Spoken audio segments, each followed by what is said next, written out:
इस राज्य की तस्वीर को दो चीजों से बदल सकते हैं, या तो मतदान से या तो उलगुलान से। हम चाहेंगे कि पहली तस्वीर, पहला प्रयास मतदान से हो, यानी अच्छे नेताओं को चुनना है। आज आपके बीच आएंगे, यही हेमंत बाबू आएंगे, क्योंकि आदिवासी समाज में उनको लोग बहुत मानते हैं। आके आपसे कहेंगे कि हम आदिवासी का बेटा हैं, आदिवासी का भाई हैं। लेकिन एक बात जान लीजिए, उनसे भी हिसाब लीजिएगा कि हेमंत बाबू, हम लोगों ने सरकार इसलिए बनाया था कि हमारी माँ बहन को सम्मान मिले, हमारे नौजवानों को रोजगार मिले। 1000 रुपए मैया सम्मान योजना के लिए हमने सरकार नहीं बनाया था।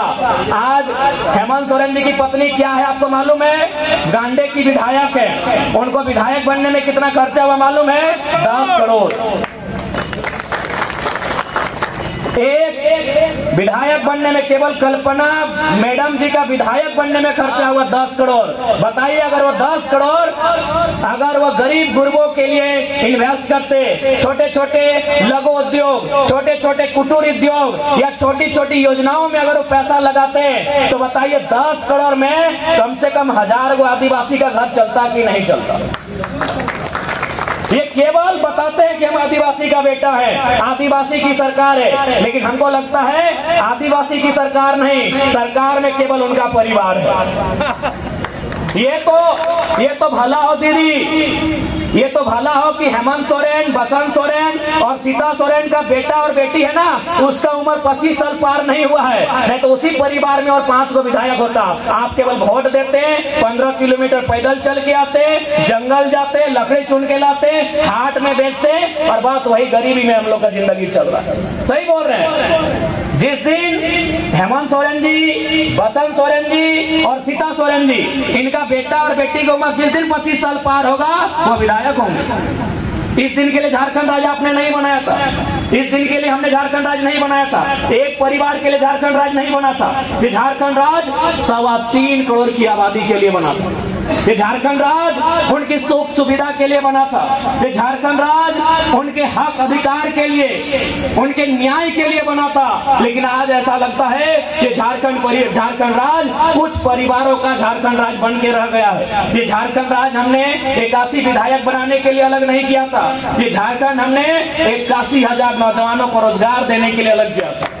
लेकिन आज हमें काफी विधायक बना के रह गए। यही हमें लगता है बहुत सारी भाई लोग हैं जो आज सीजीएल की तैयारी कर रहे हैं। कितने भाई हैं जो कॉलेज के छात्र हैं? हाथ खड़ा कीजिए। इतने हैं। बहन लोग, आप लोग कितने हैं जो कॉलेज जाती हैं? आप लोग कॉलेज नहीं जाती हैं? अच्छा, स्कूल वाली हैं। आज सीजीएल को लेकर बच्चे धरने में बैठे हैं। आज सीजीएल में 25 से लेकर 30 लाख में पेपर लीक हुआ है। आप बताइए, इस बोरियो के क्षेत्र से मैं आपसे पूछना चाहता हूं, कितने माता पिता ऐसे हैं जो अपने बच्चों के लिए 25 लाख में नौकरी खरीद के देंगे?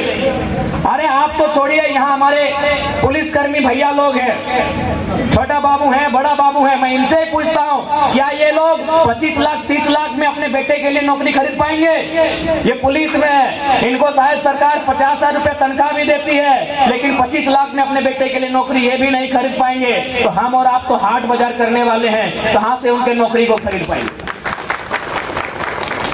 ये हमारे झारखंड की तस्वीर है। एक दिन में क्या बताइए, हम मेहनत करके जंगल जाते हैं, पत्ता तोड़ के लाते हैं, सतवन तोड़ के लाते हैं, लकड़ी चुन के लाते हैं, उसे मार्केट में ले जाके बेचते हैं। कितना रुपए मिलता है? ए दादी लोग बताइए, आप कितना रुपए मिलता है? 100, 150, 200, 300, इतना ही ना? यानी दिन भर मेहनत करने के बाद आपको मिलता है 300। और यहाँ माफिया लोग दिन में 3 लाख से लेकर 30 करोड़ तक कमाते हैं। ये मेरे झारखंड की तस्वीर है। इसलिए इस राज की तस्वीर को आपको बदलना होगा। ये धरती, जब भी संथाल परगना को लोग याद करते हैं तो केवल भारत में ही नहीं, संथाल परगना के चर्चे पूरे विश्व में किए जाते हैं। ये वही संथाल परगना की धरती थी जहां 1855 में सिद्धू कान्हू, चांद भैरव, फूलो झानो के नेतृत्व में अंग्रेजों के खिलाफ विद्रोह किया गया था। यही बगल में भागलपुर का क्षेत्र है जहां तिलका मांझी को बरगद के पेड़ पर फांसी पे टांगा गया था। यानी आज झारखंड के लोगों ने एक लंबी लड़ाई लड़ी है। झारखंड के लोगों ने एक लंबे यातना का दौर को देखा है। झारखंड के जनमानस ने एक दमन दोहन का दौर देखा है, एक अन्याय और अत्याचार का दौर देखा है और उसी के खिलाफत होकर एक अलग झारखंड राज्य का निर्माण किया है। आज अगर इस झारखंड राज्य निर्माण की बात करें तो गुरु जी का नाम आता है, लेकिन आपको जानकारी होना चाहिए गुरु जी को संथाल परगना भेजने वाले शख्स का नाम विनोद बिहारी महतो था।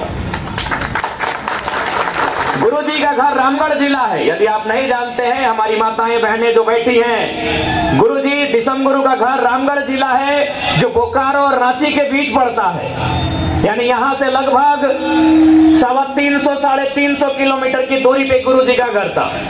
गुरु जी की मुलाकात एक दिन एक वकील से होती है। गुरु जी का कोई केस का मामला था, कुछ लोगों ने गुरु जी को सताने का काम किया था, उनकी जमीन को लूटने का काम किया था, जैसा आज आदिवासियों के साथ आज भी हो रहा है। आज भी हमारी जमीन लूटी जा रही है, आज भी बड़े अधिकारी हमारी बात नहीं सुनते हैं, आज भी पूंजीपति लोग हमें सताने का काम करते हैं। तो ठीक ऐसा ही हुआ था किनके साथ? गुरु दिसम गुरु शिबू सोरेन जी के साथ। तो उन्होंने प्रयास किया कि भाई केस से, क्योंकि उन्होंने सुने उसके बाद बड़ा अच्छा हिसाब लिया था जिन्होंने उनके साथ अन्याय किया था, तो उनको लगा कि अब हम कहीं पुलिस की गिरफ्त में ना हो जाए, तो इस गिरफ्त से बचने के लिए हमें एक अच्छा वकील की आवश्यकता है। और उस समय विनोद बिहारी महतो एक बहुत नामी वकील हुआ करते थे।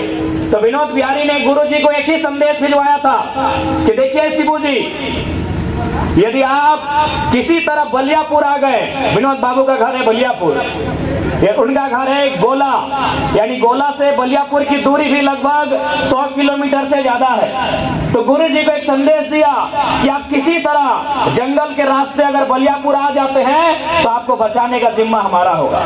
गुरु जी रात के अंधेरे में अपने घर से चलते हैं, बोकारो को पार करते हैं, धनबाद को पार करते हैं, बलियापुर प्रवेश करते हैं। और ऐसा इतिहास कहता है कि गुरु जी को न केवल विनोद बाबू ने संरक्षण दिया, उनसे कहा कि आप सबसे पहले संथाल परगना जाइए, वहाँ सबसे ज्यादा संथाल लोग रहते हैं, उनको आपकी जरूरत है। गुरु जी संथाल परगना आते हैं, गांव गांव भ्रमण करते हैं, कभी साहेबगंज, कभी गोड्डा, कभी जामताड़ा, कभी दुमका, कभी पाकुड़। यहाँ के लोगों को एकजुट करते हैं, यहाँ के लोगों को समझाते हैं कि हमारी ये माटी हमारी है, ये माटी हमारी माँ के समान है, हमने अंग्रेजों से इसे बचाया है, अब हमें इसे डिकू लोगों से बचाना है, अब इसे हमें कॉर्पोरेट से बचाना है, महाजनों से बचाना है, सूदखोरों से बचाना है। गुरु जी गांव गांव जाते हैं। और आज विनोद बिहारी महतो, दिसम गुरु शिबू सोरेन, कॉमरेड ए.के. राय, जयपाल सिंह मुंडा, कार्तिक उराव, शहीद निर्मल महतो, असंख्य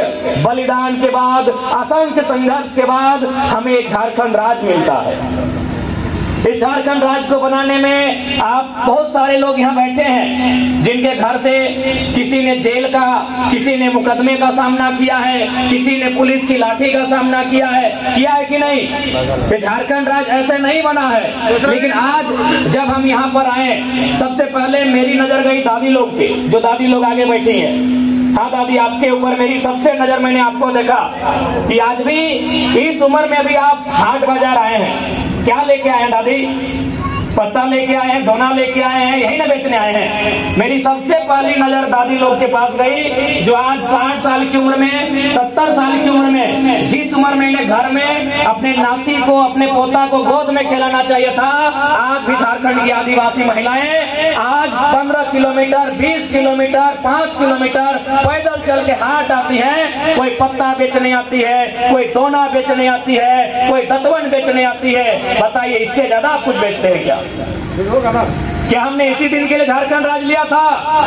बताइए, आप ही बताइए कि हमने इसी दिन के लिए झारखंड राज्य लिया था?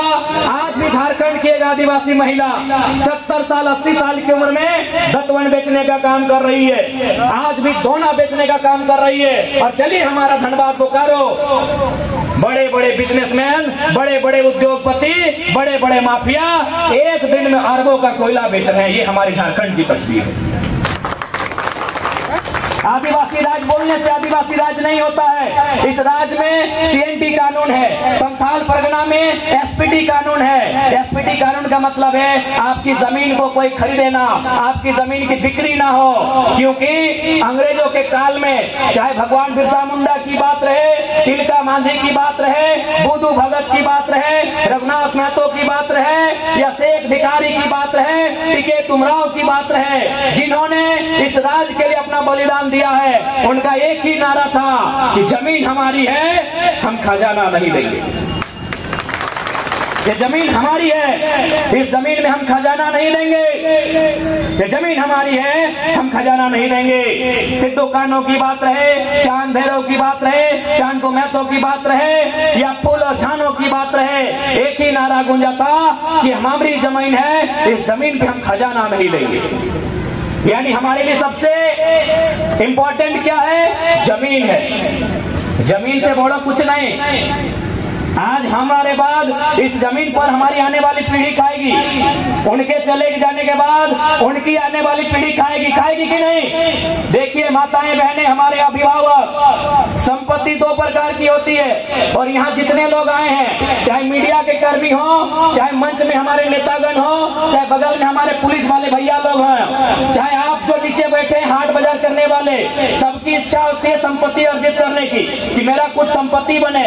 संपत्ति दो प्रकार की होती है। चल संपत्ति, चल संपत्ति का मतलब ये मोबाइल, ये छाता आपका चल संपत्ति है। ये जो अपने नाक में पहनना है, गले में पहनना है, ये चल संपत्ति है। आपके जेब में जो बटुआ है वो चल संपत्ति है। आप जिस गाड़ी में भी महंगी महंगी गाड़ियां, ये चल संपत्ति है, इसका ठिकाना नहीं है। आज अगर बोरियों में है तो कल दुमका में मिलेगा। एक ही चीज का ठिकाना है, ये जमीन का टुकड़ा आज भी बोरियों में है और 100 साल बाद भी बोरियों में रहेगा।